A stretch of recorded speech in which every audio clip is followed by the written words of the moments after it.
Usually when we talk about a massive, really ambitious project, there's this built-in expectation of simple transactional power. Like, we are basically conditioned to believe that capital is the ultimate problem solver. Right. Yeah. It's a very comforting framework, honestly. It gives us the illusion that scale is just a matter of funding. Exactly, just cash for concrete. If Yeah. you want to build a skyscraper, you just buy the land, hire the architects, navigate the zoning, and boom. As long as your checkbook is thick enough, the building goes up. Which is how most of the world works. Yeah. But then you step into the world of international wildlife law. Right. And megafauna conservation. And suddenly that checkbook is just entirely neutralized. I mean, it is useless. Oh, completely useless. It's a totally different reality. So for you listening, I want you to imagine a scenario right now. You have $150 million sitting in your bank account, completely liquid. Must be nice. Right. And you have a very specific dream. You want to build this sprawling private estate in the pristine hills of northern Vermont. Okay. Sounds beautiful so far. And you want to populate it with your own private herd of Asian elephants and greater one-horned rhinoceroses. You have the cash, you have the land, you have the absolute best fencing money can buy. Can you do it? The surprising, absolutely immovable answer is a federal no. It is the absolute definition of a hard stop. You cannot do it at any price. No. No amount of money makes it legal. And that mind-bending premise is the exact starting point for what we're unpacking today. Welcome to this deep dive. Thanks for having me. I'm excited to get into this one. Today, we are looking at this astonishingly detailed, hyper-specific document called the Concept Proposal for the Ashwood Institute. Yeah, which is just a fascinating read. It really is. It's a comprehensive blueprint for a $150 million megafauna conservation facility. And the anonymous author has released the entire thing into the public domain. Which is wild in itself. Someone just gave this away for free. Literally. Yeah. So our mission today is to use this document as a lens. We aren't just looking at a fantasy zoo here. We are exploring the intense real-world friction between capital, biology, and federal law. And, what makes this document so compelling is just its sheer operational rigor. It's not a pipe dream. Right, it's practically an engineering manual. Exactly. To even begin to understand the blueprint, you have to look at the four highly integrated pillars it rests on. And crucially, they are ordered by their institutional weight. Okay, so what's the first pillar? First, you have a conservation breeding and research herd of Asian elephants and greater one-horned rhinos. That's the core. Makes sense. That's the main attraction, so to speak. Right. Second is a veterinary teaching station for residents and interns. And that must be formally affiliated with a college of veterinary medicine. Wait, so they have to partner with an actual university? Oh, absolutely mandatory. Third, you have a fully commercial working farm. So swine, beef cattle, poultry, timber. So it's not just exotic animals, it's a whole agricultural operation. Exactly. And fourth, the residential campus. This includes a uniquely designed main house, student dormitories, and a private airfield. Okay, so we have this massive, deeply integrated vision. But I want to go back to that opening hook, the money problem. Ah, right. The $150 million roadblock. Yeah. If $150 million isn't enough to just buy an elephant, we have to ask why. Because, the instinct is that everything has a price, right? Even on the black market or through back channels. You'd think so. But the proposal addresses this immediately under concept it calls the binding constraint. The binding constraint, I love that term. It's so accurate. This is the foundational reality that dictates literally every other decision in the document. Both the Asian elephant and the greater one-horned rhinoceros are protected under CETS Appendix money. And the United States Endangered Species Act, right? Yes, both of them. It's a dual layer of massive legal protection. So just to clarify the mechanisms of international law here for a second. CITES, the Convention on International Trade in Endangered Species, it operates on a tier system, right? That's correct. And appendix is the absolute highest level of restriction. It essentially means the international community has agreed that commercial trade in these species is strictly prohibited because they are actively threatened with extinction. That is the core of the issue right there. You just cannot import them for commercial purposes, period. But what about domestically? Like, what if you buy one that's already in the U.S.? Even within domestic borders, the regulatory environment entirely mirrors that international restriction. So no zoo is going to sell to a billionaire. Exactly. No accredited zoological institution is going to look at a private individual, I don't care how wealthy they are or how good their fences are, and just transfer surplus endangered animals to a private estate. Wow. So they just refuse to recognize private ownership? Right. The legal and ethical frameworks governing these animals simply do not recognize private ownership as a valid status for conservation. So this really isn't a pricing problem at all. No, not even slightly. It is a legal barrier that simply does not yield to capital. Which means, if you want these animals, you can't be a buyer. You have to become an institution. Yes. The proposal lays out this complete institutional reframing. It's mandatory. So to legally assemble these animals, you have to form a 501c3 nonprofit conservation, breeding, and education facility. And you must hold the animals under federal permits. You have to conduct a genuine scientific program. And maintain that formal affiliation with an accredited college of veterinary medicine that we mentioned earlier. Exactly. And the psychology of this shift is just profound. The person funding this project goes from being the owner of an estate to being a donor and a board member of an institution. That is a huge ego check for a billionaire. Oh, massive. Yeah. The animals do not belong to the founder. They belong to the nonprofit entity. And by extension, I guess, to the scientific program and the species survival plan? Precisely. It fundamentally changes your relationship to the asset. I mean, it's basically the difference between buying a high-end sports car and adopting a child. That is a really great analogy, actually. Because you don't just walk onto a lot and write a check for a human being, right? Yeah. The state investigates your home, your background, your intentions, your capability. They look into everything. You have to prove you are worthy of the responsibility. Exactly. So for you listening right now, imagine shifting your mindset from owning a massive project to stewarding a legally mandated mission. It totally redefines every choice you make. It really does. And we see that redefinition immediately in the physical build order of the facility. Right, because if you are building a private zoo for your own amusement, your first priority is probably, the grand public viewing arena. Yeah, or like a luxury lodge looking out over the savannah so you can drink coffee and watch the rhinos. Right. But under a stewardship model dictated by federal law, the architecture is entirely subservient to the permit requirements. Subservient is the perfect word. You build the quarantine barn and the state-of-the-art veterinary surgical suite first. Because the federal government reviewing your permit application doesn't care about your viewing angles. Not even a little bit. They care about your biosecurity protocols. They care about your capacity to isolate a sick animal. The proposal even explicitly states that if a reader finds this institutional structure unappealing, they should just put the document down.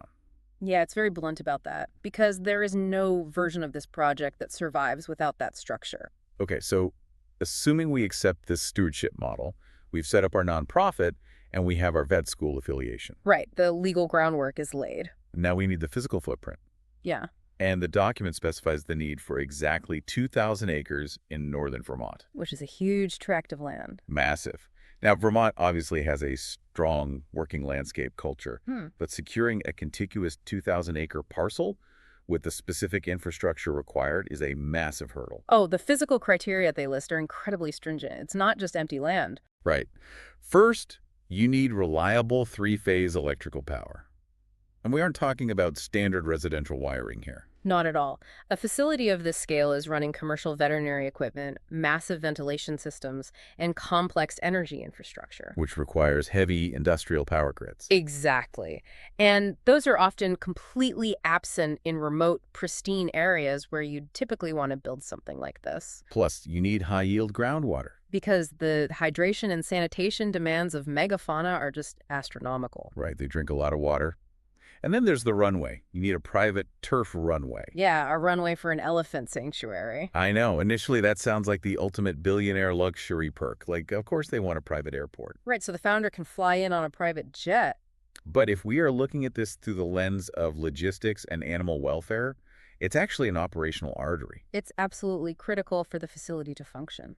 Because you are moving veterinary specialists, delicate biological samples like semen, for artificial insemination or urgent medical freight. And you might need to do that in the middle of a Vermont winter when commercial airports might be hours away through a snowstorm. So the logistics demand the runway. But then the biology places a massive constraint on it. This is one of my favorite details in the proposal. The runway must be oriented and sighted so that approaching and departing aircraft absolutely never overfly the animal enclosures. Because low-altitude aircraft noise would be terrifying to the herds. It causes severe, measurable physiological stress in megafauna. And if an aircraft spooks a herd of rhinos or elephants, you aren't just dealing with annoyed animals. No, you're dealing with a massive animal welfare crisis and potentially a catastrophic liability if they stampede or break fences. So the flight paths literally have to be mapped around the psychological needs of the animal. The animals dictate the airspace. It's wild. Okay, so the infrastructure is heavily constrained. But let's look at the sheer size for a second. 2,000 acres is immense. You could fit a small town in there easily. Easily. Why does a herd of elephants and rhinos require a landmass of that scale? It all comes down to a concept the author outlines called the forage arithmetic. The forage arithmetic. That sounds like a terrifying math problem. It is the brutal mathematical reality that frequently destroys well-intentioned exotic animal projects long after the buildings are finished. Okay, let's do the math on this, because when I read it, it was staggering. It really puts things in perspective. We are talking about the daily caloric intake of some of the largest land mammals on Earth. Right. So an adult Asian elephant consumes roughly 300 pounds of forage per day. 300 pounds every single day. Just think about the sheer volume of that. So if you were managing a herd of 5 elephants, that is 1,500 pounds of forage a day. And over the course of a single year, for just those 5 elephants, you are looking at 274 tons of dry forage. And that's before we even count the rhinos, the horses, and the cattle on the working farm. Right, the elephants are just the start. Now, translate that biological demand into real estate. How much land does it take to grow that? Well, in northern Vermont, a well-managed, highly productive hayfield yields roughly 2 to 3 tons of hay per acre per year. Typically across 2 cuttings in the summer. Yeah, exactly. So to generate the 274 tons needed just for the 5 elephants, you need 100 to 140 acres of dedicated, highly productive hay ground. Just for the 5 elephants. Now, add in the rhinoceros herd, the beef cattle, the swine, the draft horses. And you have to build in a massive contingency reserve, too. Right. What happens if there is an unseasonably wet summer and you miss a cutting? Or a brutal winter that stretches weeks longer than normal. You have to be prepared for that. So when you factor in all those populations and the necessary reserves, the document calculates that you need 350 acres solely dedicated to hay production. Just for hay. Then you add 900 acres of managed woodlot for timber and browse. 300 acres of pasture, the natural wetlands, the physical campus for the buildings. And the math lands you squarely at a minimum requirement of 2,000 acres. You simply cannot do it on less. Now, I can hear the counter-argument forming for a lot of people listening. I know exactly what you're going to ask. Managing 2,000 acres of land, maintaining a massive fleet of tractors, coordinating hay production, that is a hugely complex agricultural operation. It's a full-time farming enterprise. Right, which seems like a massive distraction from the core mission of veterinary research and conservation. It does seem counterintuitive at first. So why wouldn't a facility with a $150 million budget just buy, say, 500 acres for the enclosures and contract out the feed? Just purchase the hay from local farmers on the open market. Well, that reliance on the open market is exactly what the author identifies as a fatal operational trap. A fatal trap. How so? If you rely entirely on purchased hay, you have effectively converted a stable fixed asset, your own land, into a permanent, highly volatile operating exposure. Oh, wow. So you are subjecting the survival of endangered species to the whims of regional commodities markets. Exactly. Consider the reality of a severe regional drought in the Northeast. Right, hay yields would plummet across the board. And suddenly, the market price of whatever hay is available skyrockets because every dairy farmer in the state is desperate to feed their herds. And you're competing with them. Yes. So if you are forced to buy 300 tons of hay on the open market at drought-inflated prices just to keep your federally protected animals alive, you could bankrupt the institution's operating budget in a single season. That makes total sense. Yeah. So by owning the land and producing the forage internally, you basically lock in your supply chain. You completely insulate the facility from external market shocks. It's a survival strategy. The biology of the elephant's stomach literally dictates the real estate portfolio. That's the perfect way to phrase it. You cannot separate the animal's metabolism from the institution's balance sheet. And this philosophy that biology dictates design, it permeates every square inch of what they actually build on that land. It's the guiding principle of the entire architectural section. Which brings us to the architecture. The proposal dives into highly specific design solutions for both the human occupants and the 4-ton patients. The human architecture is actually really fascinating. Yeah, let's look at the human element first. The residential campus features an 18,000 square foot main house.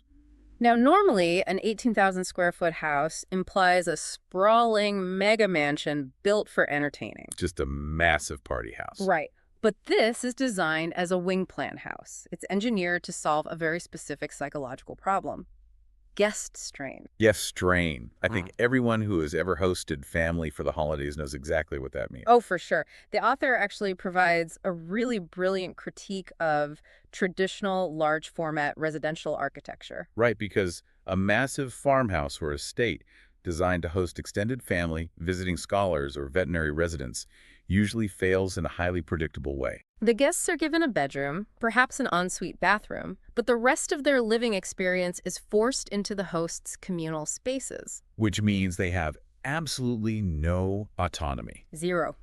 If a visiting researcher wakes up at 5:00 a.m. to review data, they can't make a pot of coffee without wandering into the main kitchen and potentially waking the host family. Or if they need to conduct a private Zoom call, they are doing it sitting on the edge of their bed. Exactly. The friction builds incredibly fast in those situations. The host feels their space is constantly invaded, and the guest feels like a permanent imposition. It's stressful for everyone, but the wing plan architecture eliminates this friction structurally. So how does it work?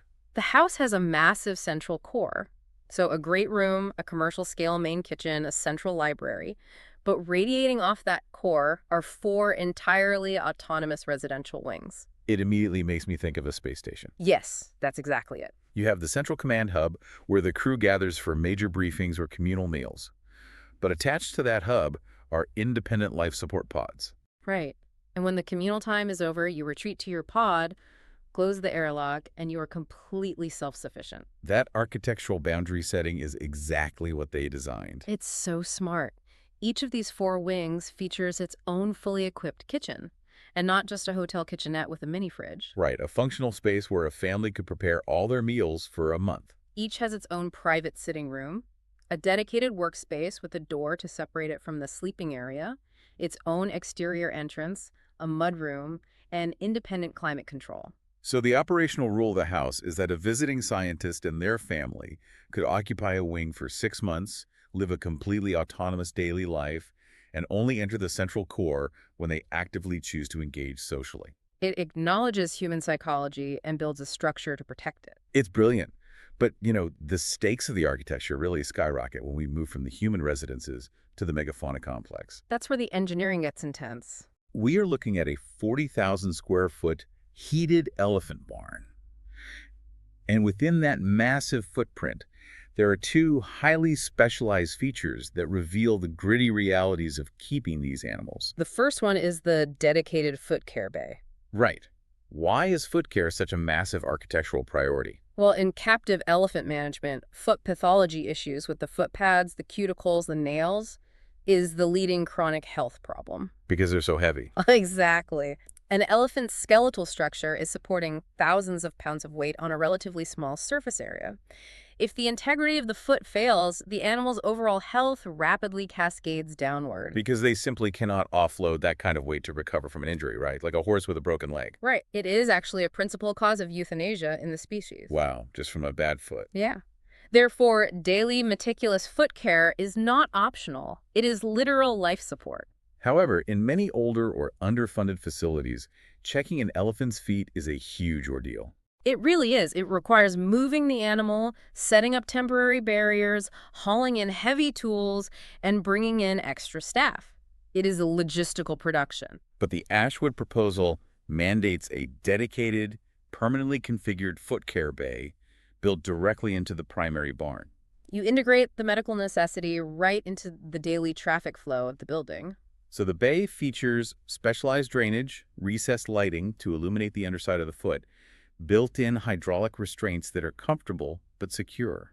And all the pneumatic hoof-working tools are permanently stationed on retractable lines. It turns a stressful hour-long logistical nightmare into a 10-minute low-stress morning routine. The architectural principle here is simple. If you make the critical task the easiest thing to do, it will get done consistently. Right. And then on the other end of the medical spectrum is the necropsy pad.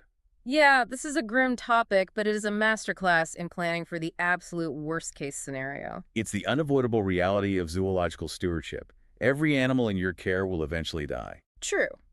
But when a domestic dog passes away, it is emotionally devastating. But logistically, it is a problem you can solve with a shovel or a short drive to the vet. But when a 4-ton Asian elephant dies inside a barn in the middle of a freezing Vermont winter, You are facing a genuine engineering emergency. because the sheer mass of the animal becomes a massive biohazard if it isn't managed immediately. Exactly. And you cannot simply drag a 4-ton mortality out the door with a tractor without causing immense damage to the facility and indignity to the animal. Which is horrifying to even picture.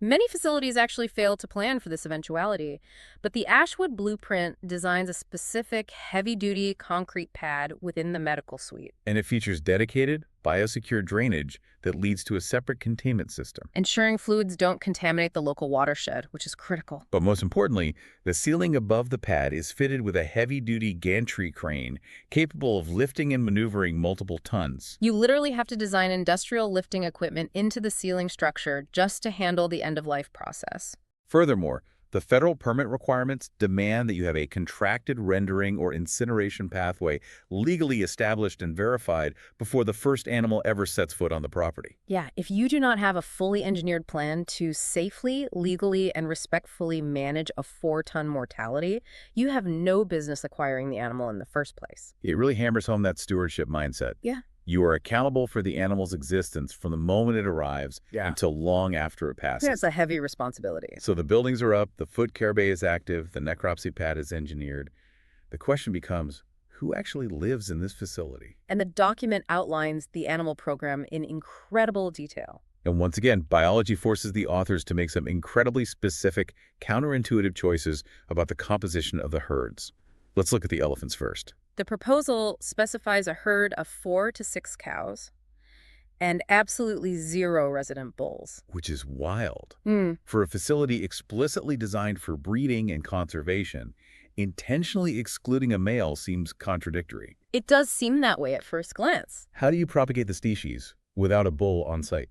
You rely entirely on artificial insemination. It's a technology that is highly developed and really successful in elephants. But to understand the exclusion of the bull, you have to understand the terrifying endocrinology of a phenomenon called must. Right. Must. It's a biological reality that most people outside of zoology have never even heard of. But it is the defining danger of elephant management. Explain must to us. Must is a periodic natural hormonal state that adult bull elephants experience. During this cycle, which can last anywhere from a few weeks to several months, the bull experiences a catastrophic spike in testosterone. Like how high of a spike? We're talking sometimes measuring up to 60 times their baseline level. 60 times. That's insane. During muth, an otherwise docile, highly trained, perfectly manageable bull becomes fiercely aggressive, highly unpredictable, and lethally dangerous to everything around him. It is a biological switch that just flips, overriding all previous training and familiarity. And the episodic nature of it is what makes it so deadly. Right, because they seem fine until they aren't. Exactly. A keeper works with a bull for 11 months of the year, developing a bond, establishing a safe routine. Then the hormonal state shifts, the bull enters muth, and the keeper's sense of routine becomes a fatal blind spot. Because they trust the animal. Right. It is a leading cause of keeper fatalities in the profession. The immediate thought for anyone familiar with domestic animal management would be to just remove the source of the testosterone. Yeah. Why not just castrate the bull? The anatomy of the elephant makes that incredibly difficult. An elephant's tests are not external. Wait, really? Yeah, they are intra-abdominal. They're located deep within the body cavity near the kidneys. Oh, wow. So it's not a simple procedure at all. Not even close. Surgical castration is a massive, highly invasive procedure with severe risks of infection and complication. It is rarely done. Okay, what about a vasectomy? That's much less invasive. A vasectomy is surgically viable, yes, and it prevents the bull from producing calves. But it does absolutely nothing to alter the hormonal cycle. Ah, because the tests are still there. Exactly. The testes remain intact, the testosterone still spikes, and the bull still goes into must. You would have a sterile animal that is still compelled by biology to kill you. That is terrifying. So the only way to house a bull safely is through sheer architectural force. You have to build a fortress. Purpose-built bull facilities require redundant, heavy-duty hydraulic containment systems, remote-operated gates, and a highly specialized staff trained in restricted contact protocols. And the financial cost of that must be astronomical. Huge! And the risk of a human fatality is never fully eliminated, even with all that. So the Ashwood proposal simply looks at that risk profile and designs it out of the system entirely. No resident bull. Yep, it's just not worth the risk. And relying on artificial insemination actually unlocks a massive collaborative advantage, doesn't it? It really does. By utilizing artificial insemination, the Institute integrates directly into the wider North American genetic management network. So they are collaborating with geneticists and facilities across the continent. Right, moving frozen genetic material around the country rather than attempting to transport massive, dangerous animals. It transforms the Institute from a siloed private estate into a vital contributor to the continental species survival plan. The elegance of that solution is brilliant. It really is. Yeah. Now, do the rhinoceroses present the same hormonal challenge? Does a rhino bull experience must? They do not. Rhinos do not go through must. Okay, that's a relief. However, the male-to-male dynamic is still lethally dangerous. Bull rhinos are fiercely territorial. And unlike an elephant, which might use its trunk or tusks to spar, the greater one-horned rhino bullfights using its lower incisors. Right, which are essentially sharpened tusks inside their mouth. They slash and gouge, inflicting incredibly deep, often fatal wounds on rival males. Which dictates the architecture once again. The design constraint for the rhinos is absolute isolation for the male. So the facility houses one bull, kept completely solitary. With enclosure designs that ensure he shares no common fence lines with any other males, preventing even incidental sparring through the barriers. But the most surprising detail in the entire animal program section isn't the solitary rhino bull or the elephant in must. No, it's actually something you wouldn't expect. The document states that the most dangerous animal on the entire 2,000-acre property is a rhino cow with a calf. The maternal instinct in the greater one-horned rhinoceros is so overwhelmingly protective that it supersedes all other behaviors. A cow with a nursing calf at foot is highly reactive and immensely powerful. And the proposal mitigates this not with architecture, but with strict operational policy. Total exclusion. Meaning what, exactly? If a rhino cow has a calf, human proximity is entirely banned. There is no sharing a space, no matter how much training the animal has had. The risk is simply too great. Wow. Total exclusion. So we've mapped out the megafauna, but we can't forget the third pillar of the Institute, the working farm. Right, the agricultural side. The author explores an incredibly fascinating question here. Could you utilize the elephants for agricultural labor on a Vermont farm? To answer that, the author looks at the deep historical record of human-elephant interaction in South Asia. And the record is very clear on what tasks align with the animal's biomechanics, right? Exactly. Using elephants for logging timber extraction is heavily supported. They have been used in the teak forests of Asia for centuries. Because an elephant doesn't just pull a log on a chain. It is a multi-tool. It really is. It can push with its forehead, lift and maneuver with its tusks and trunk. They can clear heavy timber from steep, uneven terrain without requiring the invasive road building that heavy mechanical logging equipment demands. It is essentially the exact same role that draft horses already play in low-impact forestry in Vermont, just scaled up by a factor of 6. One major physiological limitation: thermoregulation. Elephants do not have sweat glands. They shed heat primarily by flapping their ears, which act as massive radiators. So if you work an elephant hard in hot weather, they can easily overheat. Therefore, the logging work would be restricted to the cooler months, roughly May through October in Vermont's climate. So logging is historically and biologically sound. What about plowing? If you have this immensely powerful animal Could you hitch an elephant to a plow into the 350 acres of hayfields? The author points out that in 3,000 years of agricultural history in South Asia, draft tillage is almost exclusively performed by oxen or water buffalo. Elephants are almost never used to pull plows, Right. which seems counterintuitive given their strength. Why is that? It comes down to skeletal physics and caloric economics. Look at the anatomy of a draft horse or an ox. They have a pronounced shoulder hump or withers. Right. When they pull a plow, they push against a wooden yoke that rests securely against those withers, allowing them to drive their weight efficiently into the implement. An elephant's skeletal structure is completely different. They do not have withers. Their back slopes away behind the neck. Which means a traditional yoke would just slide right off. Exactly. To harness an elephant, all the pulling force must be directed through a heavy breast collar across the chest. This is biomechanically inefficient and often uncomfortable for the animal, restricting their stride and breathing under heavy load. Secondly, the caloric math simply doesn't work. An elephant consumes roughly 10 times the calories of a working ox, but it only produces perhaps 3 times the physical plowing output. It is a terrible return on investment for the fuel you are putting in. You wouldn't use a massive bulldozer just to drive to the grocery store. The fuel inefficiency makes it absurd. Speaking of fuel and thermodynamics, we have to talk about the climate. Oh, this is the best part of the engineering. We are proposing housing massive tropical animals in northern Vermont, an environment where January temperatures routinely plunge well below zero. It gets bitterly cold. Heating a 40,000 square foot barn to tropical temperatures through a Vermont winter sounds like an energy cost that would bankrupt the facility in weeks. It would.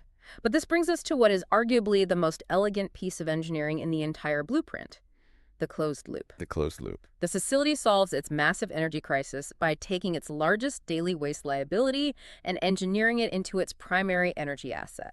We are talking about manure, a staggering volume of it. Consider the daily output.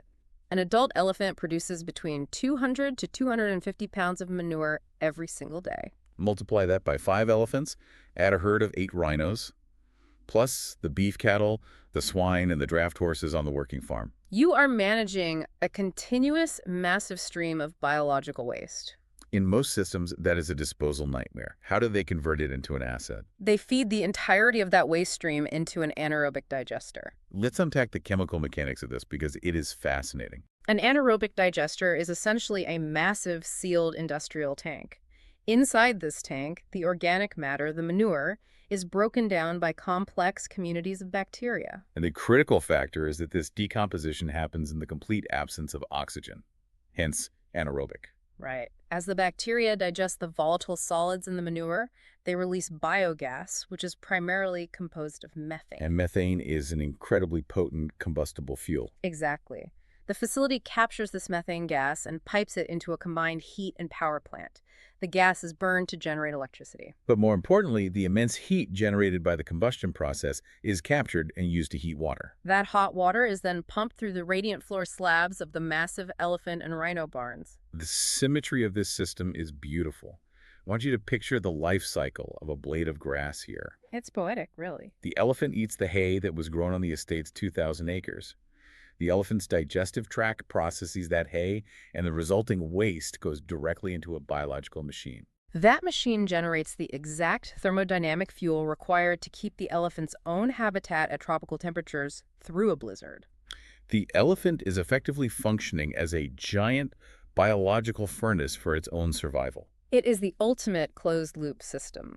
The largest thermal load on the property heating the 40,000 square foot barn is fully fueled by the largest source of feedstock on the property, the animals themselves. And the system scales perfectly. The more animals you have, the more fuel you produce to heat their expanded footprint. But as is a recurring theme in this document, brilliant engineering immediately collides with strict environmental law. Right, because you have this digester processing all this waste, which leaves you with a byproduct called digestate, a nutrient-rich liquid and solid material. What do you do with it? In a traditional farming model, you spread it back onto the fields as fertilizer. But Vermont operates under highly specific environmental regulations known as the Required Agricultural Practices, or RAP. And these regulations are designed to protect the local watersheds, particularly Lake Champlain, from agricultural runoff. Precisely. If you spread manure on frozen or snow-covered ground, the nutrients, particularly phosphorus, do not penetrate the soil. When the spring thaw arrives, all of those nutrients wash off the surface directly into the rivers, causing catastrophic algae blooms that suffocate aquatic life. To prevent this, Vermont law strictly mandates a winter spreading ban. You cannot apply any manure to fields between December 15th and April 1st. That is a 107-day window where the waste must stay out of the environment. And remember the stakes here. This facility holds federal sites and Endangered Species Act permits. If they violate state agricultural law and cause an environmental disaster in a local watershed, those federal permits are in severe jeopardy. Therefore, the engineering must accommodate the law. The Ashwood Blueprint mandates the construction of massive biosecure storage infrastructure. Both liquid lagoons and solid stacking pads, capable of safely holding 120 days' worth of megafauna digestate. You cannot break ground on the animal enclosures until you have fully funded and built the waste storage capacity to survive the winter ban. Which is a perfect segue into the financial reality of this entire endeavor. Yes, the money. We have a legally sound, self-heating facility. We have meticulously engineered architecture, an isolated rhino bowl, and an anaerobic digester. But we haven't checked the balance sheet since the intro. Heating might be covered by the elephants, but veterinary specialists, animal keepers, and maintenance crews require salaries. How does this institution survive financially? The author outlines the economics with brutal clarity. Okay, hit us with the numbers. The initial capital cost to physically build the Ashwood Institute is calculated at $150 million. That's just the construction. Right. But once the doors open, the facility operates at an annual deficit of $5.4 million. Let that sink in. You spend $150 million just to create a machine that burns $5.4 million a year. To bridge that operational deficit in perpetuity, to ensure that the animals are fed and the staff is paid regardless of external economic conditions, the Institute requires an endowment. Like a university. Exactly. Generating $5.4 million a year safely requires an invested endowment of roughly $120 million. Therefore, the true cost of the project is not $150 million. It is $270 million. And the timing of that funding is critical, isn't it? Right. The author states unequivocally that the entire $120 million endowment must be fully funded in cash before the first animal arrives on the property. Bringing federally protected, incredibly expensive, high-maintenance animals into a facility that is relying on future fundraising to keep the lights on is not just a financial risk. No, it is an unforgivable animal welfare emergency. The stewardship model demands financial invulnerability. But even with the endowment, the proposal looks for ways to offset costs by developing highly niche commercial product lines. And this is where the document gets wonderfully creative. Oh, this part is amazing. Let's start with the megafauna cold weather gear. We established that tropical animals in cold climates lose significant body heat through their extremities, their ears, tails, and foot pads. Currently, many northern zoological facilities struggle with this. They end up improvising solutions, cobbling together ear covers out of generic materials, which often fit poorly and fail in the field. Because there isn't exactly a robust commercial market for rhinoceros earmuffs. Exactly. The Ashwood Institute recognizes a gap in the market.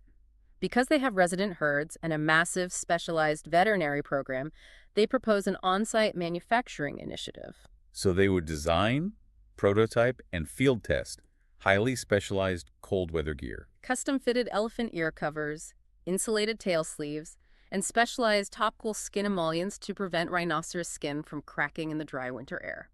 It is brilliant market positioning. They become the single credible, field-tested supplier for this highly specialized gear, selling directly to a captive, well-funded market of other zoological institutions across North America. It's the classic strategy of selling pickaxes during a gold rush. But then we arrive at the other proposed revenue stream. And this concept is utterly fascinating from a biological and regulatory perspective. Elephant and rhino cheese. This is a perfect example of how deeply the author researched the biological constraints of the animals. If you are going to attempt to make cheese from megafauna milk, you have to understand the composition of the milk. Let's look at the rhinoceros first. Can you make a pure rhino cheese? Based on the structural failures we've seen so far, I'm going to deduce that rhino milk lacks the necessary building blocks. You are correct. Rhinoceros milk is incredibly dilute. It contains almost trace amounts of fat and only about 1.5% protein. The cheese-making process fundamentally relies on concentrating fat and casein protein. If you introduce rennet to rhino milk, The resulting curd is so weak and watery that it simply will not knit together. The yield is practically zero. So rhino milk is a non-starter. What is the profile of elephant milk? Asian elephant milk is the exact opposite. It is intensely rich. Research indicates that late lactation elephant milk can reach up to 15% fat content. To put that in perspective, sheep's milk, which is prized by cheesemakers for its richness and yield, is only about 7% fat. Elephant milk is staggeringly dense. So the obvious solution is to make a pure, ultra-rich elephant cheese. Actually, the proposal suggests a very specific blend, a 60-40 ratio of elephant milk to rhinoceros milk. That seems counterproductive. Why would you dilute this incredibly rich elephant milk with watery rhino milk? There are two distinct reasons. The first is biochemical. 15% fat is actually too rich for a standard cheese vat. It can cause issues with the curd structure. Blending at 60-40 with the dilute rhino milk brings the overall composition down to roughly 9% fat and 3.5% protein, which creates a beautiful, workable curd. And the second reason is purely marketing. By legally including a 40% ratio of rhino milk, you can legitimately market the product as a rhinoceros milk cheese blend, which possesses an unparalleled exotic appeal. Is there any precedent for blending milks like that for luxury cheese? There is an exact real-world precedent in Serbia. A reserve there produces a product called Pule, which is widely considered the most expensive cheese in the world. It is made from donkey milk, but donkey milk, much like rhino milk, will not curdle on its own. So the cheesemakers blend it 60-40 with goat's milk to provide the necessary structure to set the curd. The biological workaround is fascinating. But what would this 60-40 elephant-rhino blend actually taste like? The flavor profile would be intense. Elephant milk fat is exceptionally high in medium-chain fatty acids, specifically capropric and lauric acids. If the word capric sounds familiar, it shares a root with caprine, meaning goat. These are the exact same chemical compounds that give goat cheese its signature sharp, tangy, and sometimes faintly soapy flavor. So a consumer should expect a very assertive, highly tangy cheese. I would absolutely try it. But you can't just set up a farm stand and sell elephant cheese to the public. You have to deal with the federal government. And this is where the regulatory friction reaches its peak. The United States Food and Drug Administration operates under a strict regulatory framework known as the Pasteurized Milk Ordinance, or the PMO. The PMO defines exactly what types of milk can be safely processed and sold for human consumption. It explicitly outlines protocols for cows, goats, sheep, and water buffalo. Let me guess. The PMO has absolutely no regulatory framework for the milk of a C. appendix I endangered species. It is entirely silent on the matter. Therefore, to legally sell this cheese, the Ashwood Institute would have to initiate a massive, multi-year bureaucratic undertaking to establish a novel food pathway with the FDA. You have to scientifically prove from scratch that the milk is safe, establish new pasteurization temperature curves, and navigate a labyrinth of federal compliance. The proposal explicitly warns that you must budget for a minimum 5-year legal and scientific battle before you can legally sell a single ounce of this cheese. It is a stunning illustration of the document's central thesis. The physical acts of milking an elephant and setting a curd are relatively simple biological processes. The true insurmountable hurdle is convincing the bureaucratic machinery of the federal government to accommodate an anomaly. The limits on our grandest ambitions are rarely dictated by physics or capital. They are almost exclusively defined by legal and regulatory frameworks. And nowhere in this $150 million blueprint is that thesis tested more wildly than in Section 7, the appendices. Oh man, the appendices. The author uses the final pages of the document to explore rhino jousting and trebuchets. This is where the document shifts from a literal blueprint into a profound analytical exercise. The author includes deep, mathematically rigorous tangents about animal sports and medieval siege weapons. When I first read this, I was baffled. Why would a serious, legally dense conservation proposal dedicate space to analyzing the physics of launching manure with a medieval catapult? It felt like it was undermining its own credibility. But it doesn't undermine the credibility, it stress tests it. The author uses these seemingly absurd scenarios as analytical instruments to prove the boundaries of the facility's philosophy. Let's examine the analysis of rhino riding and sports first. Because, surprisingly, the historical record shows that humans have attempted to ride rhinos. The historical precedent is solid. In 1684, an Indian rhinoceros was brought to London. John Evelyn, a prominent intellectual and diarist of the era, recorded seeing the animal. More remarkably, a contemporary newsletter from the time documented that the owners were charging the public 2 shillings apiece to physically ride on the rhino's back. Even in modern times, in the 1980s in Zimbabwe, a conservancy managed a herd of orphaned black rhinos that became so habituated to humans that they could be ridden. So the sheer weight-bearing capacity of the animal is not the issue. But the proposal definitively concludes that an organized sport like rhino jousting would be physically impossible. What are the biomechanical limitations? The failure lies in the mechanics of control and anatomy. First, you cannot utilize a traditional bit and bridle. A rhinoceros horn is not attached to the skull by bone. It is composed entirely of densely packed keratin similar to human fingernails, resting on a roughened patch of bone. If you attach reins to the horn and apply strong lateral pressure to steer the animal, the horn will shear clean off the snout. Which is horrifying. What about saddle placement? That is the second anatomical failure. As we discussed with the elephants, a rhino lacks the pronounced withers of a horse. If you place a saddle on a rhino's back and that rhino accelerates into an impact like in a joust, the physics of deceleration dictates that the saddle and the rider will immediately slide forward over the animal's neck. So the biomechanics make it a disaster. But the author's analysis goes beyond the physical limitations. They argue that even if you somehow engineered a specialized saddle and a safe bridle, a sport involving rhinos could never achieve global scale, like the Olympics, because of the corporate financial structure that underpins modern sports. This is a razor-sharp piece of business analysis. The International Olympic Committee does not simply sell television rights. They sell exclusive Tadopi sponsorships to the world's largest global brands, the massive beverage, technology, and financial companies. These brands pay hundreds of millions of dollars, and what they are purchasing is reputational safety and association with global triumph. They want their logo associated with gold medals and human achievement, not unpredictability. And the risk profile of a megafauna sport is entirely asymmetric. The author cites what the industry calls the Blackfish effect. When the documentary Blackfish was released, exposing the psychological and physical realities of captive orcas, SeaWorld's corporate reputation was decimated, resulting in a staggering $1.7 billion loss in market capitalization almost overnight. If an Olympic sponsor puts their logo on a rhino jousting event, and one animal suffers a catastrophic graphic injury on live global television, the sponsor's brand equity is permanently tarnished. The reputational downside is mathematically uninsurable. Therefore, the ambition of a rhino sport fails not because of the animal's temperament, but because of the absolute zero-risk tolerance of global corporate capital. It is a profoundly cynical, yet entirely accurate dissection of how the world actually works. Capital demands safety. Which brings us to the final, most glorious stress test in the document. Appendix D, the trebuchet. This is a masterpiece of applied physics and legal contradiction. The author conducts a mathematically rigorous engineering analysis to determine if the Institute could use a medieval trebuchet, a massive gravity-powered catapult, to distribute the daily volume of elephant manure across the 350 acres of hayfields, bypassing the need for diesel tractors. And what does the ballistic math reveal about launching raw manure?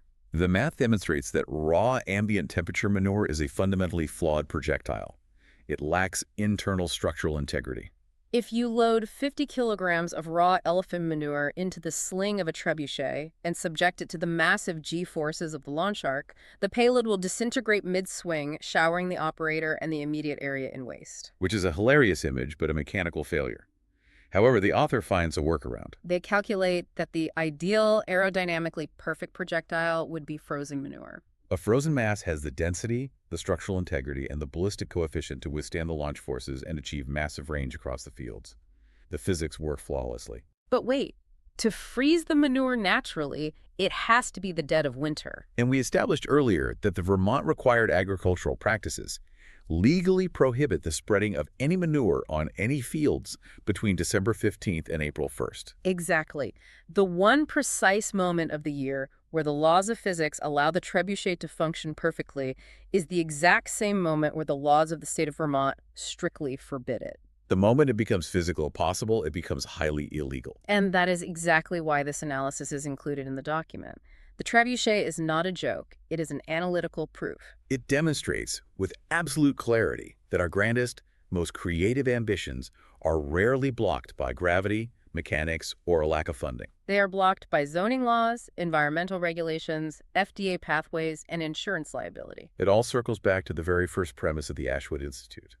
You cannot just write a check to overcome reality. Let's bring all these incredible threads together. We started with a simple fantasy. A billionaire with $150 million trying to buy an elephant. And we've traveled through the dense realities of international wildlife treaties, the massive agricultural math of forage production, the human psychology of architecture. The lethal endocrinology of an elephant in must. The elegant thermodynamics of an anaerobic digester. The bureaucratic labyrinth of federal milk regulations, and the corporate risk models of the Olympics. Through every single one of those lenses, we have seen how a genuine stewardship model forces you to surrender your ego. You have to bend every aspect of your grand design to the biological needs of the animal and the strict demands of the law. You do not impose your will on the project. The project imposes its reality on you. And perhaps the most breathtaking part of this entire journey is the existence of the document itself. The anonymous author spent untold hours researching, calculating, and engineering this hyper-detailed, multi-million-dollar blueprint. And then they released the entire thing into the public domain under a CC0 1.0 license. To clarify the legal weight of that, a CC0 1.0 license means the creator has legally waived all their copyright and related rights. They have dedicated the work to the public domain globally. They ask for no attribution, no royalties, no control. They simply put it out into the world with the explicit hope that someone, somewhere, might take a single piece of it, maybe the design for the wing plan house or the heat loop digester, and build it. It is an act of profound intellectual generosity. They refuse to let a perfect plan sit in a drawer and gather dust simply because they didn't have the $270 million required to build the whole thing themselves. Which leaves you, listening to this deep dive, with a rather profound question to mull over. If this incredibly meticulous, world-class blueprint for megafauna conservation was just given away for free to anyone who wants it, What other world-changing, perfectly engineered blueprints are sitting in desks and hard drives right now? How many brilliant solutions are totally unbuilt simply because their creators are waiting for capital or permission, rather than just open sourcing their genius to the world? we will likely never know. But encountering a document like this certainly forces you to look at the barriers in your own world differently. It brings us right back to our opening thought. The world is never as simple as cash for concrete. But maybe, just maybe, when the blunt instrument of capital breaks down, the murky, complicated, heavily regulated waters of reality are actually where the truly beautiful designs are waiting to be found. Thanks for joining us on this deep dive.